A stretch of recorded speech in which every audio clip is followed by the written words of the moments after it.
Regional patrolling दफ्तर Punjab highway petrol Gujranwala में योम आज़ादी का दिन पूरे जोशो खरोश के साथ मनाया जा रहा है। एसपी फारूक अहमद भुट्टा के ज़ेरे निगरानी तकरीब का इनेकाद किया गया है। जी साहब, मुझे बताइएगा कि आज योम आज़ादी के हवाले से यहाँ पर पश्चिम सफाई की तकरीब की गई है, इस हवाले से आप क्या कहना चाहेंगे? बहुत शुक्रिया, आपने मौका दिया। मैं सबसे पहले आप सबको मुबारकबाद पेश करना चाहूँगा। अल्लाह पाक का ये इनाम है कि अल्लाह पाक ने अपने महबूब के सदके हमें इतना खूबसूरत मुल्क अता किया, और इसकी कदर तब मालूम होती जब आपका ओवरसीज़ दूसरी कौमों से वास्ता पड़ता है। फिर इस बात का अंदाज़ा होता है जब आप कंपैरेटिव स्टडी में जाते हैं कि अल्लाह पाक ने हम पर कितना इनाम किया। तो दुआ है कि अल्लाह पाक इस मुल्क को सलामत रखे, इसकी खुशहाली और तरक्की के लिए हम दुआ गोए हैं। आज हम सब के लिए खुशी का दिन है और अल्हम्दुलिल्लाह तमाम दोस्तों के चेहरों पर खुशी नजर आ रही है। अल्लाह पाक सबको सलामत रखे। बहुत शुक्रिया।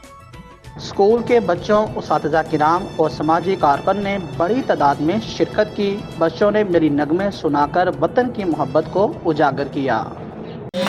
वतन के अकीदतें और प्यार तुझ पे निसार कर दूं, मुहब्बतों के ये सिलसिले बेशुमार तुझ पे निसार कर दूं।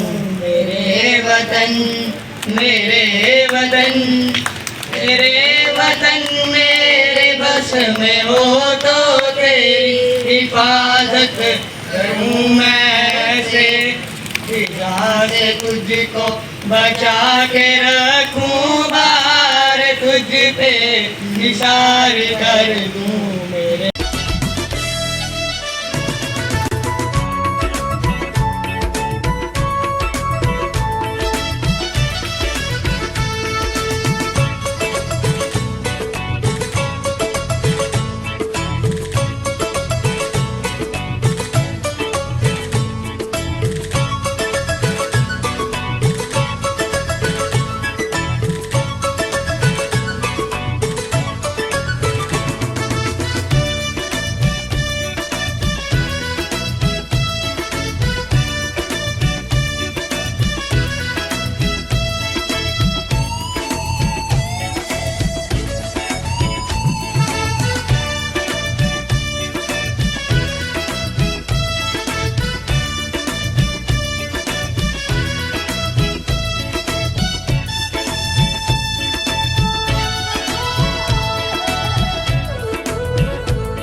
जिंदाबाद जिंदाबाद जिंदाबाद।